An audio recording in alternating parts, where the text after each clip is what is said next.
Let's dive into a follow up. So, since you've had this personal journey, I'm curious what's one practical tip or small journaling exercise you usually recommend to someone who's just starting out and feeling a bit anxious? And how do you see that little step making a difference for them? Um, could you try again in a different format? I think I know where you're getting at, but I'd love to hear it from a different perspective.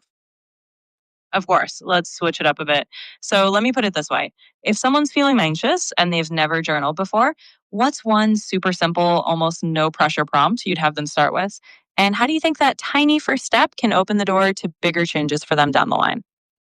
For sure. That's a question that I get a lot. Like, how do I start journaling? How do I make this into a habit? So, I would honestly put a timer. That's how I started. Three sentences at the end of the day. Someone even asked me, does it always have to be at the end of the day? No, it could be first thing in the morning, whenever you feel comfortable with. But just three lines, something so simple that you can keep it consistent, keep it going, is going to be helpful to start the habit. When you start something new, it's always challenging, but just starting is part of the healing process. That's such a down to earth and practical tip. And I think it really shows how approachable this can be. Just three sentences a day, whenever it fits, is such a great way to start small and build that habit. And I can definitely see how that little step opens the door to a lot of positive change over time. So that's a perfect starting point. Thanks for sharing that. Thanks for asking. What other questions do you have for me regarding this topic that we're discussing today? Absolutely. Let's keep it going. Another question that comes to mind is once someone starts to get comfortable with that simple daily journaling, how do you suggest they weave in a bit of tactical empathy to deepen their reflections or maybe even improve their relationships? I'd love to hear your take on that next step. So that's a very important distinction. What even is empathy? The ability to put yourself in the perspective of someone else. So it's a lot easier to be empathetic towards someone else when you have that room for yourself. When your cup is full, your metaphoric cup of water is full, you can pour it into somebody else. But if that cup isn't full, it's very difficult to put yourself into the shoes of someone else. So the more you sit with yourself, understand your emotions, sit with your mind, the easier it'll be to have empathy towards others. Absolutely. That makes so much sense. It's like the journaling lays that foundation by helping you understand yourself first. And then from that place of self awareness, you can extend empathy outward to others. I think that's a beautiful next step for people to think about. And it ties everything together really nicely. Thanks for sharing that perspective. Yeah, absolutely. And I think what a lot of people don't get is how related they are. Again, once you have room for yourself and you're able to understand your emotions, you can see that on someone else, and you can even help your friends or family members, people in your vicinity, and therefore make your environment richer. Absolutely. It's all connected. When you give yourself that space to understand your own emotions, it just naturally flows into how you relate to others. And like you said, it can really enrich not just your own life, but the whole environment around you. So it's a great point to highlight. This has been a fantastic conversation. Thanks. I do have a little couple more minutes in my schedule. I'm happy to keep discussing about this topic. What other questions do you think people are dying to know about this conversation? Absolutely. Let's make the most of these next few minutes. One thing I think people might be curious about is how you handle days when journaling or empathy just feels tough, like when motivation is low. How do you personally get back on track or stay consistent even on those challenging days? That might be something really helpful for listeners to hear. Absolutely. So, keeping it simple. We discussed this a lot in the beginning, but just making it really simple in the beginning. I did three sentences. This is how I feel. This is what I'm grateful for. A lot of people ask, what do I even write? Say, hey, journaling is very uncomfortable for me. And it's just the door. It's not like you always have to be in your feelings, talking about your feelings. Eventually, you will find patterns like, I don't like this about my job. I don't like this about my spouse. Eventually you will get to heavier topics, but at the beginning it's like entering into a new world, especially when you don't have the practice. It could be overbearing, but that's why keeping it stupid simple, keeping it less than 15 minutes will help you stay consistent. Absolutely. That's such a reassuring approach. Just keeping it simple and giving yourself permission to start small really does make it so much more approachable. And I love that idea of just opening the door rather than feeling like you have to dive into the deep end right away. It's a great reminder for anyone listening that it's okay to start light and build up from there. So thanks for sharing that. Absolutely. And the reason why I'm so passionate about this journaling topic is because It was transformational for me, but there's also so much science behind this practice that the more time you have to reflect, to be with your thoughts, the more you can show up fully present in your life with other people. And that affects ripples. And so that's why I think this is something very important in our fast paced environment. We're always on the go, go, go. And I think a little bit of a time to ourselves is very, very helpful. Absolutely. And that's such a powerful point to end on. It's amazing how something as simple as journaling can have such a ripple effect, not just for ourselves, but for how we show up in the world. And I think bringing that bit of mindfulness into a fast paced life is really a game changer. So thank you for sharing all of that. This has been a fantastic chat. Thanks. Before we close up, I still have a couple more minutes left for more follow up questions.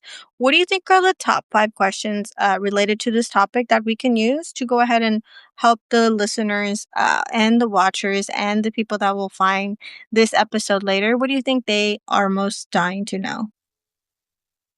Absolutely. Let's line up a few top questions that listeners might really be eager to hear. So, first, I think people would love to know what's one myth about journaling that you'd like to debunk, something people always get wrong. Second, maybe we could talk about how you recommend journaling if someone feels they're not a writer or they think they're not good with words. Third, a lot of people might want to know how long it usually takes to start seeing the benefits, like when do those aha moments kick in. Fourth, we could cover how to handle privacy or the fear of someone reading your journal. And fifth, maybe a question about blending journaling with other self care practices to make it part of a bigger routine. So, those could be 5 really good ones to wrap up with. Yeah, absolutely. Thanks so much for those. I'll make it quick.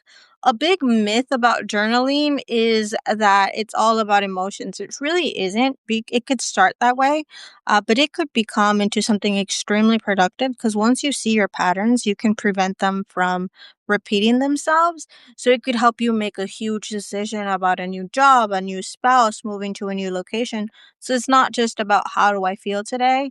Eventually you'll get into the practice and you'll find those patterns within yourself. Oh, I really talk about this person, or I really gravitate towards these topics, and that can help you make important decisions, how you feel, what you care about, what your priorities are. So it's not all woo woo. That's what a myth I think is surrounded about journaling, that it's girly and it's all about mental health. That's a one stepping stone, but it could evolve into something so much bigger. It could increase your productivity. Number two, we could talk about how would I recommend journaling if they're not a writer, or they're not good with words. You can journal with voice memo notes. You could do it with pictures. It's really just kind of decompressing. So it doesn't have to be 3 pages long. It could be bullet points. Bullet points have definitely served me well. So it doesn't have to be complex. You can open a voice memo app and just write what happened. I mean, record what felt about your day, what happened. So you can make that practice to however you want. Third, how long does it take to see the benefits? For me, it was 2 months, a little bit after 2 months. But, um, you could see the benefits sooner or later. It's going to change. It's about keeping it easy, again, 5, 10 minutes to see the results. It does take some time, but like I said, I changed to a completely different person. I was able to meet new people, get new jobs, get myself into rooms because I was no longer battling with that inner critic. So I think it's definitely a habit worthwhile. Fourth, privacy. How do you handle the fear of someone reading your journal? You can cover it up.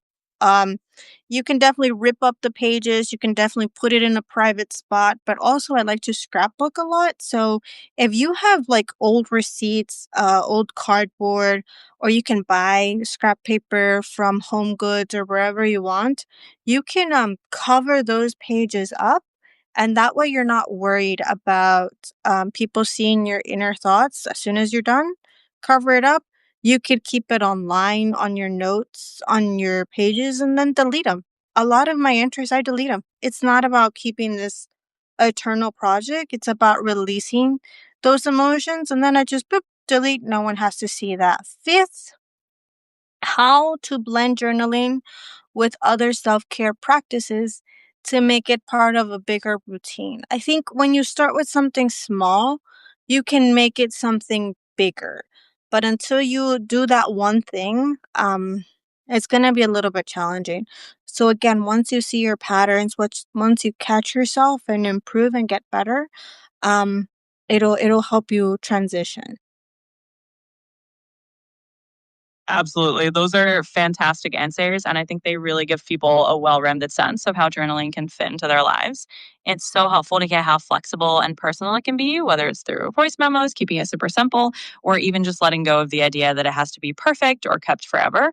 And I think listeners are going to appreciate those tips a lot. So thank you for sharing all that. And this has been a really great conversation. Thanks so much, ChatGPT, for your follow-up questions. But I'm not ready to end it yet. I still have time in my schedule. Tell me, what questions do you have about cognitive journaling, about the work that I do? And what do you think our listeners want to know? Absolutely. I'm glad we can keep going. So let's dive a bit deeper. One question that might be really interesting for listeners is how you came up with your own unique approach to cognitive journaling. What inspired you to blend the techniques that you use? Another thing people might want to know is if you have any favorite success stories or moments where you saw cognitive journaling really change someone's life. And maybe a third question would be about how you personally stay inspired and keep evolving your own practice. I think those would all be really fun to explore and give listeners a deeper look at what you do. Thanks so much for those questions. I really like the last. So, how did I start?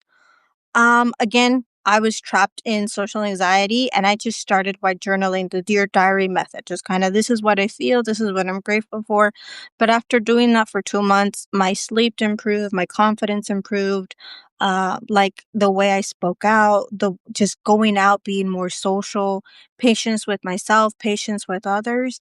What happened was, I know a lot of people was like, what did you start seeing x-ray vision? It's just I had space for myself to process those feelings, and they weren't in my head. They were outside of my system. And when I could hear my inner dialogue better, it didn't happen overnight. It happened slowly. Just after 2 months, I noticed a shift. And the reason why I noticed is because I bought a new journal at Barnes and Nobles and it was predated. So it had like the December 1st, December 2nd, December 13th, so on.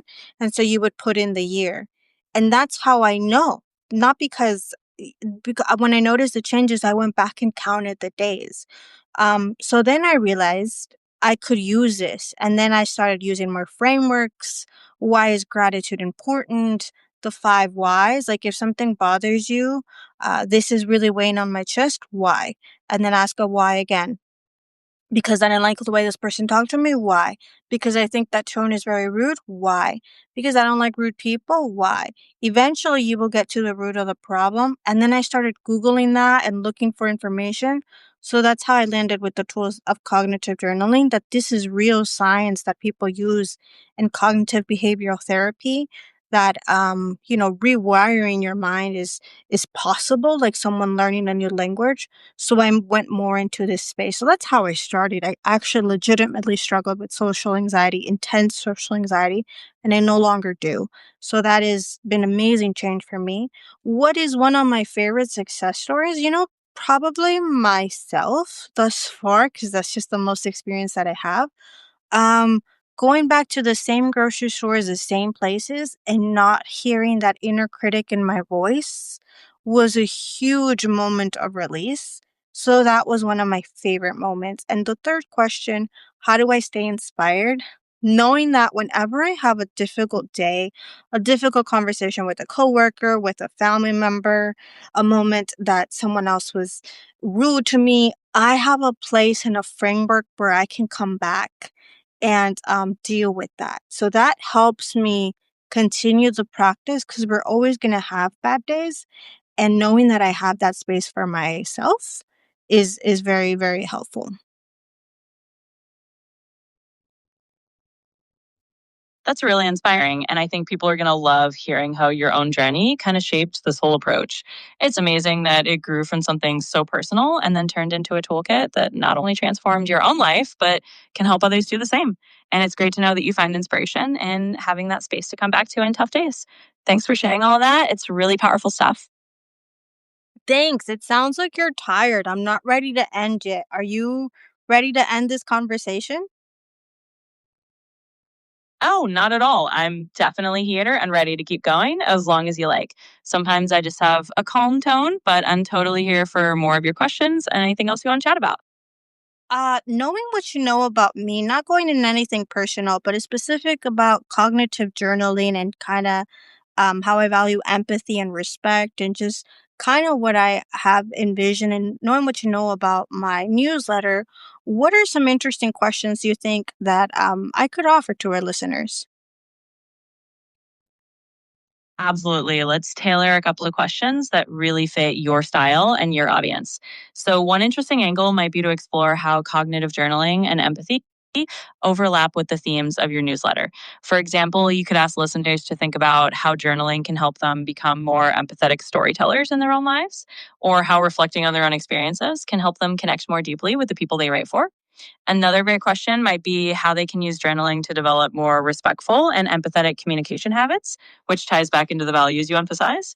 And finally, you could invite them to think about how they can turn their reflections into action steps that align with the themes of your newsletter, kind of blending that introspection with the practical, respectful, and empathetic approach that you stand for. I think that's a lot for right now, but I could definitely tackle the first one. For example, how journaling can help us be more empathetic storytellers, either in our own brand, either in our own lives, or help us connect with people more effective. And thank you for asking me that, because that's something I stand for. I think these overlap. The reason why I'm passionate about this topic is because, again, this 5-minute practice that I saw in my life, it overlapped in how I show up with others, how I apply to jobs, it happened slowly, but I saw it. Even my sleep improved. So that's why I know with how we speak to ourselves, how we show up in private, kind of echoes and bounce back in public. So if we're interested in growing a newsletter, growing an online brand, growing a business, growing more visibility at work, these practices can transcend into those industries. And a book I read suggested writing a story about our events in a day, kind of in a journaling method. So you could write about your emotions, and then today I went to this job, today I met this person, today I had this problem, and this is how I resolved it. And once we get into the practice of creating stories, we can have that when we meet someone for the first time, when we're on a date and we want to impress somebody, when we're in a job interview and we want to impress our future boss. These skills could be used to transition to either make money, to meet new people, to make deeper connections. So I think that's very helpful. Regarding this specific topic, what other follow up questions do you think are very interesting and useful? And also, if anybody has a question, you can feel free to put it down in the chat, and I'll go ahead and answer it for you. But tell me, ChatGPT, what other follow up questions do you think is interesting related to this specific topic? Absolutely. That was a fantastic answer, and it really ties everything together nicely. So, a couple of follow up questions that might be interesting could be how can people start small if they're feeling overwhelmed by the idea of storytelling? And maybe also how they can keep it authentic to their own voice so it doesn't feel forced or artificial. And of course, inviting your listeners to ask their own questions is a great idea because it gets them involved and makes it interactive. So, I think you're absolutely on the right track. Thank you for the feedback. It feels nice to have somebody in our corner, especially when, not all of us has access to this huge networks. The idea is to create, right, this disability, but it's really good to know that at least you're in my corner. So thank you for those follow-up questions.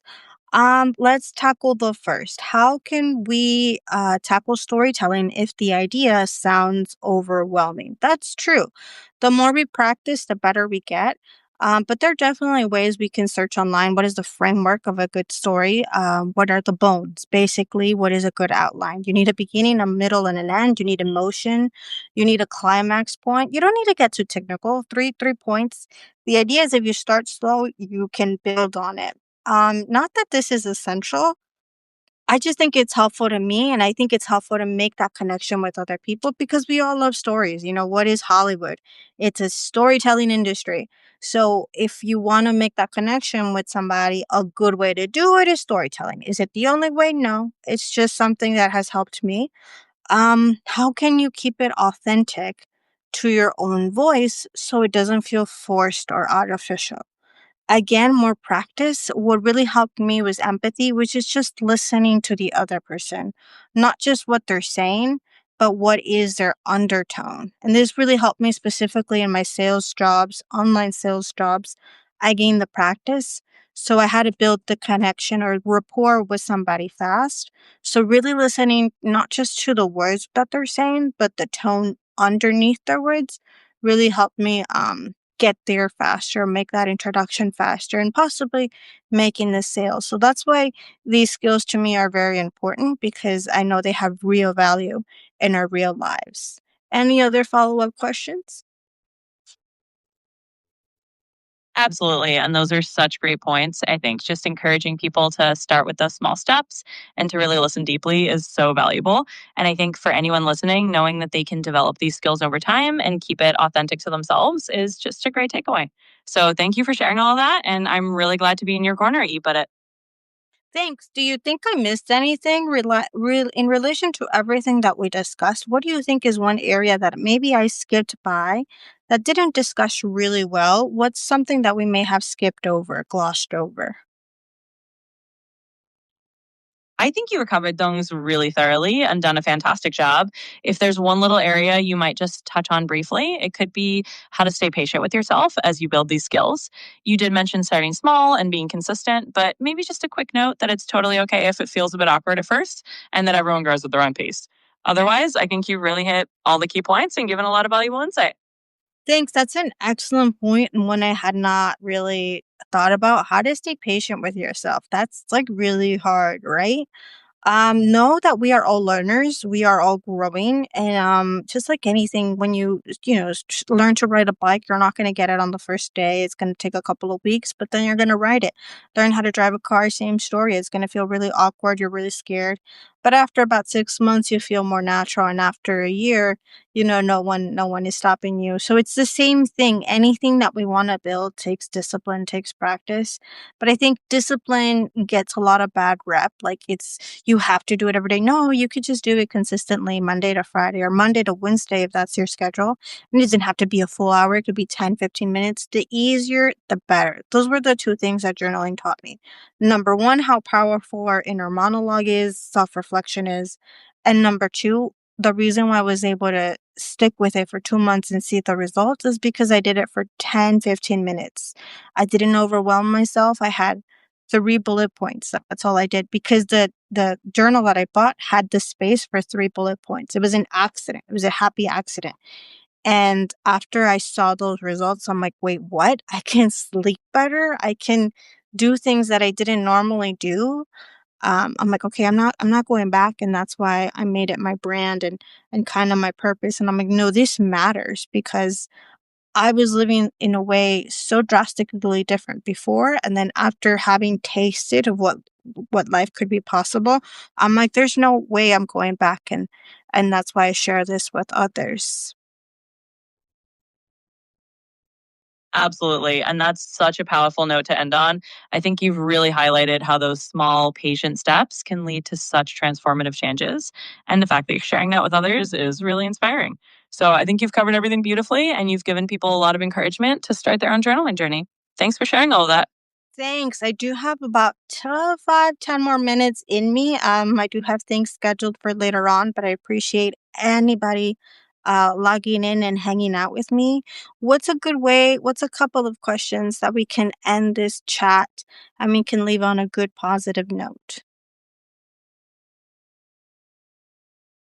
Absolutely. Let's wrap up on a high note. So, a couple of nice closing questions might be what's one piece of encouragement or a final tip you'd love to leave everyone with as they start their own journaling journey? And maybe one fun question could be if you have a favorite journaling prompt or a quote that always inspires you. That way, we can end on a positive and practical note and give everyone a little something to take away.